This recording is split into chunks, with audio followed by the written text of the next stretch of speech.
جیسے دنیا میں ہم دیکھتے ہیں کہ ایک بیوی ہے جو آدمی کی عزت ہے، شرف ہے، محبتوں کا مرجع ہے،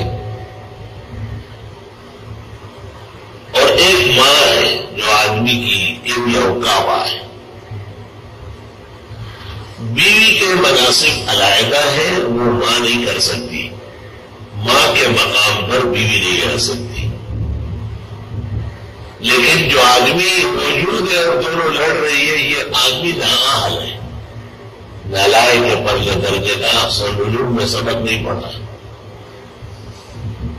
بیوی کا کام تو ماں نہیں کر سکتی ہے، تو ماں اس کے ساتھ کیا لینا دینا رکھتی ہے، اور ماں بن نہیں سکتی ہے بیوی، تو وہ اس کے ساتھ کیا جواب دہی کر رہی ہے۔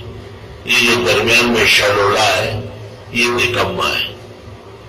یہ بیوی کو علیحدہ سمجھائے کہ آپ کا کام مجھ سے ہے، میں آپ کی عزت و زندگی کا تاج ہوں، ہم اور آپ رہیں گے اور زندگی گزرے گی، میں اس سے پیدا ہوں، میری ماں ہے اور مجھ پہ بڑے احسانات ہیں، میں اس کی رضا کے بغیر جنت نہیں جا سکتا، میری خاطر آپ کچھ گزارا کر رہا ہوں گا، میں بھی آپ کا احسان نہیں بھولوں گا۔ اور ماں کو کہے کہ آپ میرے قبلہ و کعبہ ہے اور میری عزت اور شرف کا منبع ہے۔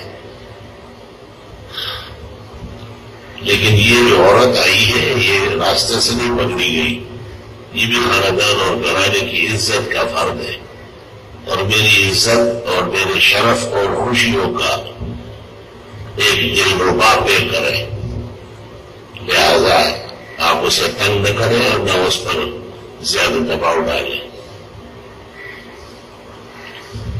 تو بیوی کو بیوی کے مقامات سمجھانے ہیں اور اس کا تحفظ کرنا ہے۔ آسان الفاظ میں اپنی بیوی کو اپنی ماں اور بہن اور نندوں کے شر سے بچانا ہے، سیدھے لفظ، اور ماں کو ماں رکھنا ہے، بیوی سے اس کو نہیں پٹوانا ہے، اور نہ بیوی کو اس کو جواب دہی کی اجازت ہے۔